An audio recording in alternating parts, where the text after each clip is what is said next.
आज हमारे पास आपके लिए दो बड़ी खबरें हैं। पहली आपके बच्चों की बोर्ड परीक्षाओं के बारे में है और दूसरी खबर प्रधानमंत्री मोदी के मंत्रिमंडल विस्तार के बारे में है। ये दोनों ही खबरें ऐसी हैं जिनका आपके जीवन पर सीधा असर पड़ेगा, इसलिए हम एक एक करके आपको इन दोनों खबरों के बारे में आज बताएंगे विस्तार से। लेकिन पहले आपको बोर्ड की परीक्षाओं के बारे में बताते हैं, क्योंकि इसका असर हमारे देश के 30 लाख बच्चों पर पड़ेगा और अगर इसमें 30 लाख बच्चों के माता पिता को भी गिन लिया जाए तो ये 90 लाख लोग हो जाते हैं।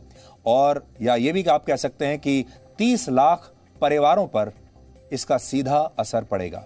आप जानते हैं हमारे देश में सिर्फ छात्र ही बोर्ड की परीक्षाएं नहीं देते, बल्कि ये पूरे परिवार की भी एक परीक्षा होती है। और केंद्र सरकार ने स्पष्ट किया है कि इस सत्र में बोर्ड की परीक्षाओं को टाला नहीं जाएगा, यानी परीक्षाएं इस बार जरूर होंगी। इस कोरोना काल में आपने कई लोगों को यह कहते सुना होगा कि काश वो इस समय 10वीं कक्षा या 12वीं कक्षा में होते और उन्हें कोरोना की वजह से शायद बोर्ड की परीक्षाएं देनी ही नहीं पड़ती।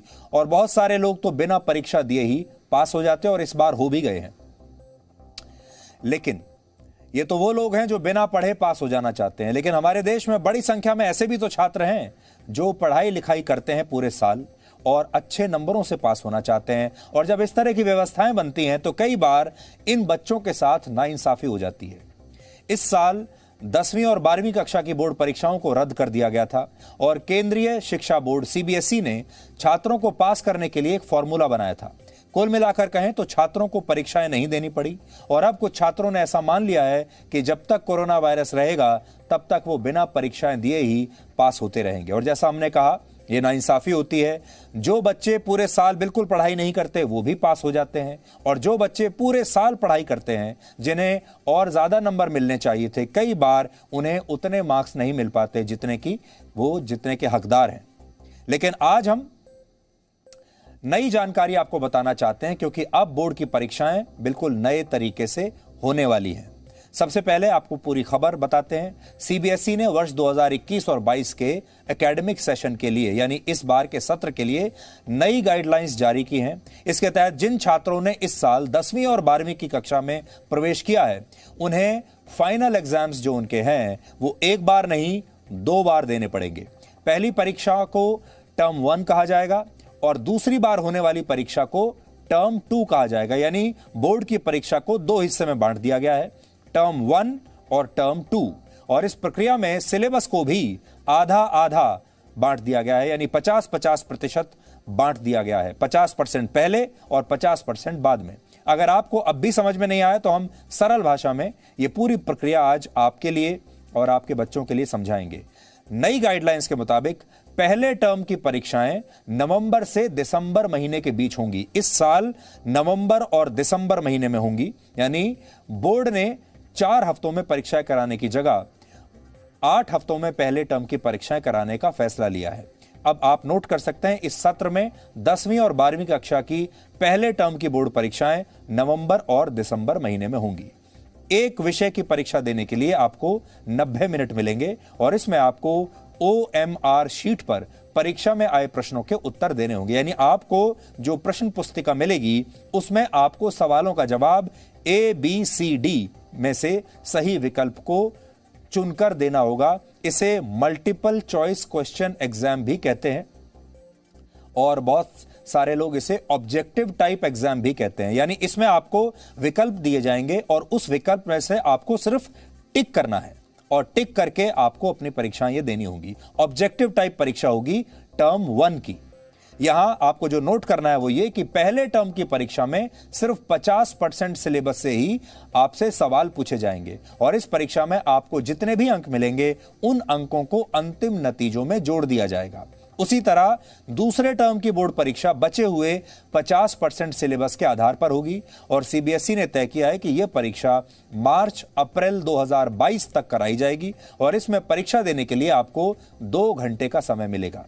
इसके अलावा दूसरे टर्म की परीक्षा में शॉर्ट आंसर और लॉन्ग आंसर टाइप के सवाल आपसे पूछे जाएंगे। यानी पहले टर्म की तरह दूसरे टर्म में आपको टिक करके अपने उत्तर नहीं देंगे, ऑब्जेक्टिव टाइप नहीं होगा।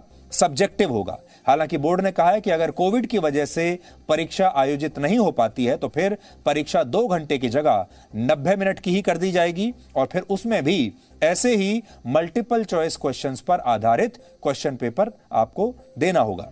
सरल शब्दों में कहें तो परीक्षाएं होंगी जरूर, इस बार टाली नहीं जाएंगी। इसलिए छात्रों और उनके माता पिता को इसके लिए अब मानसिक रूप से पूरी तरह तैयार रहना है और आपको अभी से अपनी मेहनत शुरू कर देनी चाहिए। और यह जान लेना चाहिए कि अब सिलेबस को 2 हिस्सों में बांट लीजिए, पहला और दूसरा। पहला 50% का जो आपका बोर्ड एग्जाम होगा वो इसी साल हो जाएगा और नवंबर दिसंबर में, जिसमें ऑब्जेक्टिव टाइप सवाल होंगे, और दूसरा आपका होगा मार्च अप्रैल में, जिसमें सब्जेक्टिव टाइप क्वेश्चंस होंगे और 50% यहां और 50% सिलेबस वहां। हालांकि आज आपके मन में और भी सवाल होंगे, जैसे परीक्षाएं स्कूल में होंगी या सीबीएसई द्वारा बताए गए केंद्रों पर जाकर आपको एग्जाम देना होगा। अगर कोरोना की वजह से पहले और दूसरे टर्म की परीक्षाएं रद्द कर दी गई तो फिर क्या होगा? तो सीबीएसई ने ऐसे सारे सवालों का जवाब देने की कोशिश की है। इसे भी हम आपको 2 पॉइंट्स में समझाते हैं। पहला, अगर हालात सुधर गए और बच्चों ने स्कूल जाकर पढ़ना शुरू कर दिया तब क्या होगा? क्या तब भी यही फॉर्मूला लागू होगा? तो इस सवाल का जवाब यह है कि ऐसी स्थिति में भी परीक्षाएं अब 2 बार में ही कराई जाएंगी, 2 भागों में ही कराई जाएंगी। चाहे स्कूल खुल जाएं, आप रोज स्कूल जाना शुरू कर दें पहले की तरह, तो भी परीक्षा की जो पद्धति होगी वो यही रहेगी और ये परीक्षाएं स्कूलों और बोर्ड द्वारा बताए गए परीक्षा केंद्रों पर ही होंगी और दोनों परीक्षाओं के अंकों को फाइनल रिजल्ट में बराबर का महत्व दिया जाएगा। यानी दोनों परीक्षाओं की जो वेटेज है वो 50-50% होगी। उदाहरण के लिए किसी विषय में 70 अंक थ्योरी के हैं और 30 अंक प्रैक्टिकल के हैं, तो फिर दोनों टर्म की परीक्षाओं के 35-35 नंबर फाइनल रिजल्ट का आधार बनेंगे। दूसरा सवाल, अगर आने वाले दिनों में महामारी का दौर ऐसे ही जारी रहता है और स्कूल नहीं खुल पाते और ऐसे ही जैसे आजकल स्कूल बंद हैं ऐसे ही रहते हैं, तब परीक्षाएं कैसे होंगी? तो ऐसे में 3 स्थितियां होंगी। पहली स्थिति यह कि अगर कोरोना की वजह से पहले टर्म की परीक्षा स्कूल या सेंटर पर नहीं हो पाई तो क्या होगा? ऐसी परिस्थिति में बच्चे पहले टर्म की परीक्षा ऑनलाइन माध्यम से दे सकेंगे, लेकिन छात्रों के फाइनल रिपोर्ट कार्ड में पहले टर्म के अंकों को अब कम वेटेज मिलेगा, जबकि दूसरे टर्म की परीक्षाओं में आए अंकों को ज्यादा वेटेज दिया जाएगा। दूसरी स्थिति यह हो सकती है कि अगर दूसरे टर्म की परीक्षा स्कूल या एग्जामिनेशन सेंटर पर नहीं हो पाई तब क्या होगा? तो इसमें अगर पहले टर्म की परीक्षाएं स्कूल में आयोजित हो जाती हैं और दूसरे टर्म तक स्कूलों को बंद करना पड़ता है तो पहले टर्म की परीक्षा में आए अंकों और इंटरनल असेसमेंट के आधार पर फाइनल रिपोर्ट कार्ड तैयार कर दिया जाएगा। तीसरी स्थिति में अगर दोनों ही परीक्षाएं स्कूल में ही आयोजित नहीं हो पाई तो final report card, internal assessment, practical exam और पहले और दूसरे टर्म की परीक्षा में मिले मार्क्स के आधार पर रिजल्ट तैयार होगा। सीबीएसई ने यह भी कहा है कि स्कूलों को बच्चों के असेसमेंट के आधार पर उनका प्रोफाइल बनाना होगा, जिसमें यूनिट टेस्ट, प्रैक्टिकल और प्रोजेक्ट्स के आधार पर नंबर दिए जाएंगे और इसके अलावा महामारी को देखते हुए सिलेबस को भी कम कर दिया जाएगा। लेकिन जितना कम किया जाएगा, कितना कम किया जाएगा, यह अभी सीबीएसई ने नहीं बताया है। कहा यह जा रहा है कि इसमें पिछले साल का फॉर्मूला ही लागू हो सकता है। पिछले साल सीबीएसई ने 10वीं और 12वीं कक्षा के हर सिलेबस में 30% की कटौती की थी। इस बार भी ऐसा हो सकता है। आज हमने सीबीएसई के इस फॉर्मूले को लेकर छात्रों से भी बात की है, माता पिता से भी बात की है। ये फॉर्मूला उन्हें कितना पसंद आया, खुद छात्रों से आप सुनिए। कोरोना के चलते बहुत से पेपर्स वगैरह में बहुत प्रॉब्लम्स हुई है, ऑनलाइन क्लासेस में बहुत प्रॉब्लम्स हुई है। तो अभी जो हो रहा है उसमें 50% कोर्स हो गया है, तो उससे बच्चों को इजीली पढ़ने में बहुत मदद मिलेगी और पढ़ने में थोड़ा टेंशन कम हो जाएगा। पर अगर कंसंट्रेशन से पढ़ना पड़ेगा और अगर 50% हो गया है तो फिर अच्छे से पढ़ के सब बच्चे अच्छे मार्क्स भी स्कोर कर सकते हैं। पहले तो एक साथ ही हो जाता था पेपर, अब 2 बार में जाए 50 सिलेबस फर्स्ट पेपर में, 50 सेकंड पेपर में, जो 50 में किसी के मार्क्स कम है और 50 में वो सेकंड में ज़्यादा आ गए, जो उनके परसेंटेज हाई हो जाएगी। जैसे तो पहले तो एक पेपर में अगर जिस बच्चे की परसेंटेज लो होगी तो वो लो ही रहती थी। सर जैसे पहले बच्चों ने फैसला उठाया कि हाँ हमारे एग्ज़ाम होने चाहिए, तो इनके लिए तो बेहतर और अच्छी बात है कि इजी होंगे। टिक राइट वाले बहुत अच्छे हैं और बच्चे जो मतलब ऑनलाइन क्लास ऐसे नहीं पढ़ पा रहे हैं, उन पे कोई बर्ताव नहीं हो रहा है, तो इसके लिए बहुत अच्छा है। एग्ज़ाम होने चाहिए। वैसे रिटर्न होता था, उसकी जगह अब हमारा रिटर्न नहीं हो रहा है, टिक मार्क हो रहे हैं।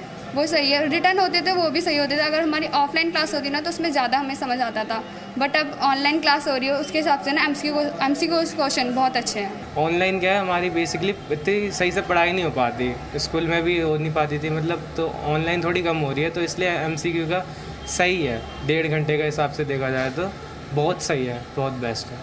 इसमें 2 बार तैयारी करनी पड़ेगी, जो भी सिलेबस है वो और क्लियर अंडरस्टैंडिंग होगा और फिर आगे जाके हेल्प भी करेगा वो। अब 2 बार होगा तो सब कुछ बड़ा ठीक से समझ में आएगा। एग्ज़ाम तो का पैटर्न तो थोड़ा डिफ़िकल्ट है, बट 2 बार एग्ज़ाम होना तो बहुत ही मुश्किल है हमको। इसको हैंडल करना हमारे लिए होता नहीं है। We have to have this exams for only once. Change हुआ उसके कारण मेरे को बहुत अच्छा लग रहा है, क्योंकि जो बच्चों को साल में एक ही साथ पूरी की पूरी पढ़ाई करके एग्ज़ाम देनी पड़ती थी, अभी उनको साल में 2 बार देनी पड़ेंगी, एक तो नवंबर में और दूसरी मार्च में। 2 बार स्टडी प्रिपेयर होना सभी उनको नहीं हो रहा है। एक बार तो कर सकते हैं, मगर वो भी ऑफलाइन करेगा तो बेटर है। इतना साल पढ़ के ऑनलाइन में क्या एग्जाम्स करेगा, ऑफलाइन ही बेटर ही लगता है, मगर मुझे तो एक ही बार एग्जाम्स रखना है। एक बहुत सराहनीय कदम है, बच्चों को देखते हुए बहुत अच्छे से उन्होंने पूरा पैटर्न को बनाया है, और क्योंकि इसमें 2 हाफ में एग्ज़ाम ले रहे हैं तो दोनों हाफ में बच्चे के बेनिफिट का ही काम किया गया है। क्योंकि फर्स्ट हाफ में अगर बच्चा कमज़ोर है तो सेकंड में इम्प्रूव कर सकता है, और सेकंड में कमज़ोर रह गया तो फर्स्ट में अगर इम्प्रूव कर रहा है तो कोई उसको प्रॉब्लम नहीं है। मॉडिफिकेशन नहीं सर, मुझे नहीं लगता, उन्होंने बहुत सोच समझ के ही ये डिसीजन लिया है। डिसीजन तो सही है, एग्जाम तो होना चाहिए बच्चों का। ऐसे ही पास होते रहेंगे बच्चे तो ऐसे लाइटली लेंगे, पढ़ेंगे ही नहीं बच्चे, इसलिए एग्जाम्स तो होना चाहिए। लास्ट ईयर जैसे बच्चे के लिए कन्फ्यूजन पैदा हुई थी लास्ट टाइम तक कि एग्ज़ाम होंगे नहीं होंगे, तो काफ़ी बच्चों ने स्टडी प्रॉपर तरीके से नहीं करी थी। अब जैसे अब पहले से ही बच्चों का भी माइंड मेकअप हो जाएगा कि अगर मान लो हमें नवंबर दिसंबर में देते, अगर मान लो कोचिंग इंस्टीट्यूट नहीं भी खोलते हैं तो बच्चे ऑनलाइन पे काफ़ी कंपैरेटिव तौर से और बहुत अच्छी तरह से स्टडी करेगा, और पेरेंट्स भी उसमें उसको सहयोग भी करेंगे, क्योंकि उनको पता है कि पहला जो टर्म पेपर होगा वो ऑब्जेक्टिव टाइप होगा, तो बच्चे उसको सीरियसली टीचर से ऑनलाइन क्लासेस भी लेंगे, और जैसे भी कोई हेल्प होती है जैसे तो कोचिंग में या कहीं पर भी टीचर्स को बुला के वो अपनी प्रॉब्लम को सॉर्ट आउट कर सकते हैं। पहले टर्म में थोड़ा प्रॉब्लम होगा, सेकंड टर्म में ज़्यादा बेनिफिट है, क्योंकि सेकंड जो मार्च में पेपर होना है उसमें लोड बिल्कुल आधा हो गया है। पहले क्या होता था कि पूरा 100% पेपर मार्च में आता था, तो अब नवंबर दिसंबर में जो एग्ज़ाम होगा उसमें 50% आएगा। वो तो बच्चे 50% तैयारी करते ही थे, लेकिन मार्च में जो पेपर हो रहा है उसमें पूरा पेपर नहीं आ रहा, पहले पूरा आ रहा था, तो इसका कहीं ना कहीं बच्चों को बेनिफिट होगा। तो ये जब 2 बार ही एग्ज़ाम होगा तो एक एग्ज़ाम के ऊपर डिपेंड करना नहीं पड़ेगा, और साथ ही internal assessment, practicals, subject enrichment activities, exploratory projects, इन सबको जब वेटेज दी जाएगी तो बच्चों के लिए बहुत अच्छा होगा। वो लोग कोचिंग सेंटर्स की तरफ नहीं भागेंगे, वो लोग स्कूल के हर एक असेसमेंट को, हर एक यूनिट टेस्ट को इम्पोर्टेंस देंगे, और अपना जो एग्ज़ाम है उसके लिए भी बहुत अच्छे से तैयारी कर पाएंगे। इस खबर का एक लाइन में सार यह है कि अब सीबीएसई ने बोर्ड की परीक्षाओं को कोरोना वायरस से बचाने के लिए एक फॉर्मूला तैयार कर लिया है, और इसलिए हमारे देश के छात्रों और उनके माता पिता को इसके लिए पूरी तरह से तैयार रहना चाहिए। परीक्षा से जुड़ी आज की एक और बड़ी खबर यह है कि इंजीनियरिंग के छात्र जेईई की पहली परीक्षा 20 से 25 जुलाई के बीच अब दे सकेंगे। उनकी नई तिथि अब आ चुकी है, और जेईई का दूसरा एग्जाम 27 जुलाई से 2 अगस्त के बीच होगा। इसमें पहली परीक्षा के लिए 6,80,000 छात्र रजिस्टर कर चुके हैं, और दूसरी परीक्षा के लिए 6,09,000 छात्र रजिस्टर कर चुके हैं। इसलिए जो लोग जेईई की परीक्षा देना चाहते हैं, और उनके लिए बड़ी खबर यह है कि अब इन परीक्षाओं की नई तिथि घोषित हो चुकी है, और ये जुलाई में होने वाली हैं। आप ये नोट कर लीजिए।